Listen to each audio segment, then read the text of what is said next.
from verse 15. Matthew chapter 14 from verse 15.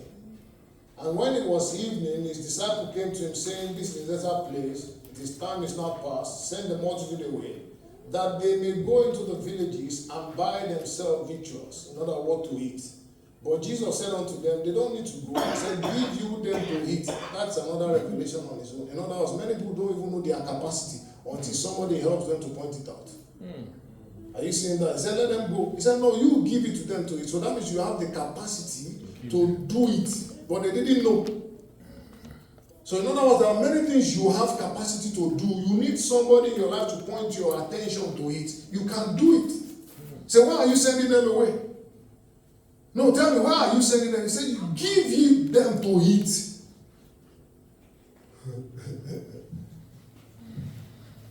And they said to him, we don't have anything but 5 loaves and 2 fishes. Next verse. And he said to them, said, bring it to me. Next verse. And he commanded them to what? Sit down. He commanded them to do what? Sit down. Why did he do that?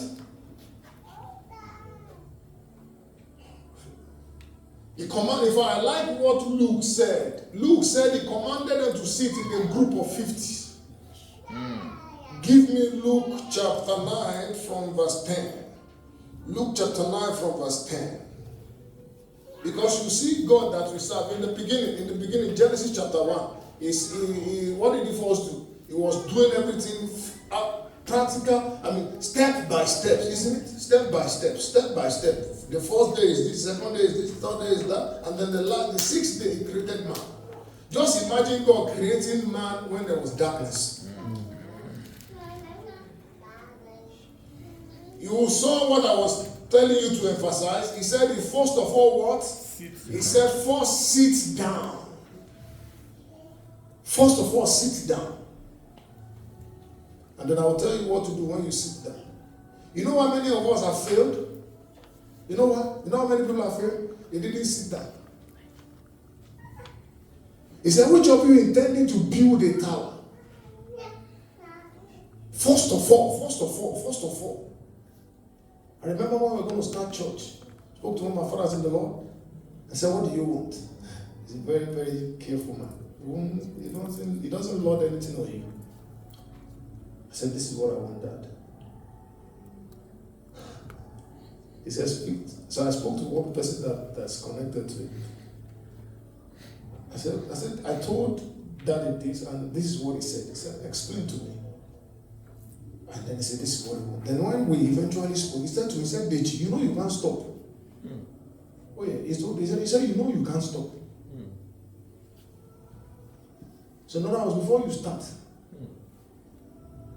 you know, tomorrow you can't say you are not coming to church.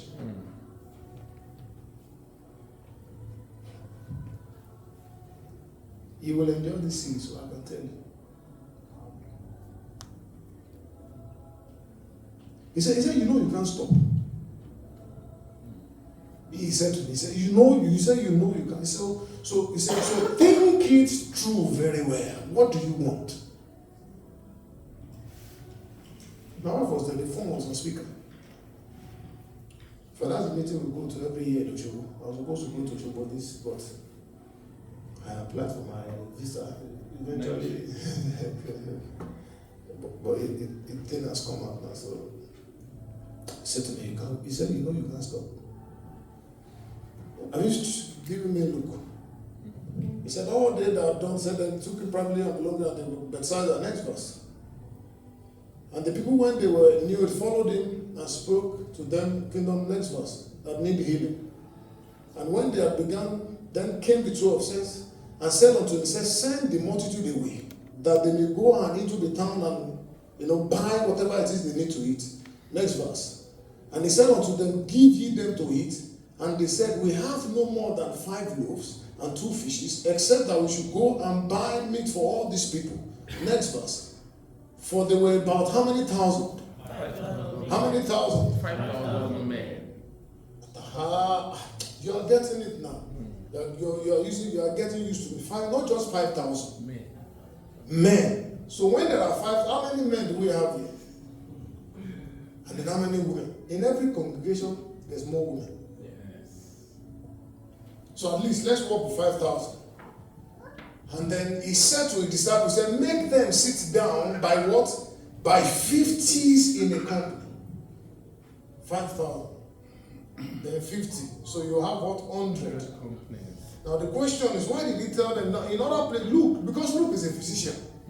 So he's a detailed person. Now those other guys, Matthew and what's the other name? They are not professional, so they are not detailed. So in other words, if you do something as a professional and is it partisan, or what do we call it, artisan, does something, there should be a difference because you have gone to school. You should use your brain. There should be a difference in terms of the presentation. Are you following? So he told them, saying in the group of 50. Now the question is, why did he tell them to first of all sit down? So in other words, it's not the miracle, it's not the feeding of the miracle first. Are you following? Or you are gone? So it's not the multiplication of the fish first.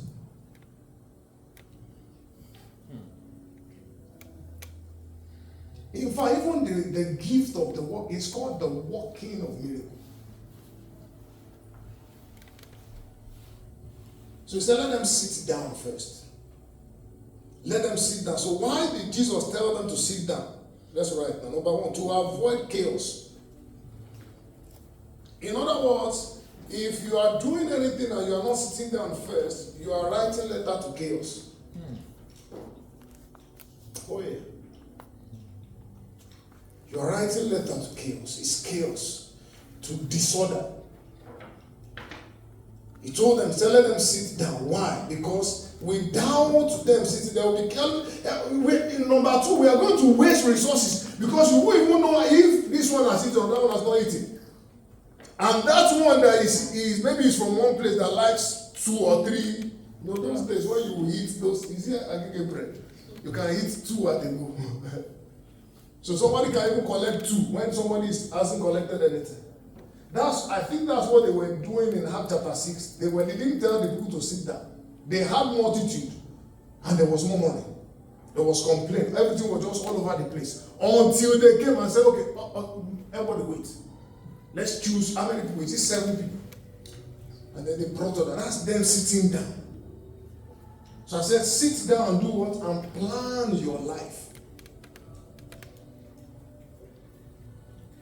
So number 2, why did Jesus tell them to sit down? To avoid the problem looking bigger than it is.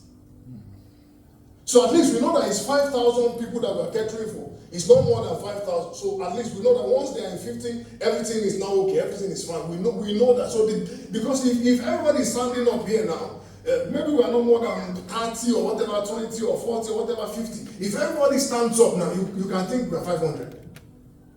And then they put camera. The empty seat you won't see. So what does that tell you? When you are not sitting down to plan things out, the problem will look bigger than it is. So I tell people, put figure to it. Know your figures. Know your figures. When we're going to come here, know your figures. How many is it? In fact, at the end of this teaching that I'm on now, I'm going to bring out a document. I found it somewhere. So I will adapt it to us. Where I found it, the church was only a 10-year plan, but I will do for us a 5-year plan. So I'm going to bring the document for us.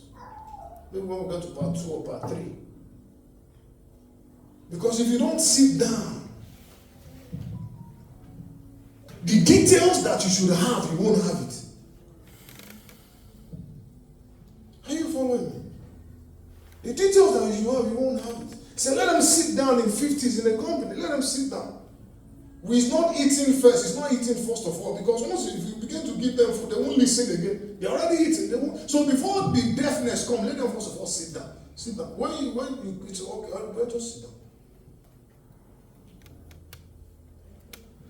Number 3, why did he tell them to sit down? Is to avoid the misrepresentation of the situation. In other words, just to get a proper perspective.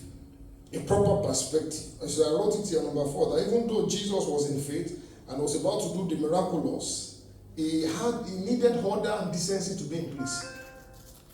He needed what to be in place? Order.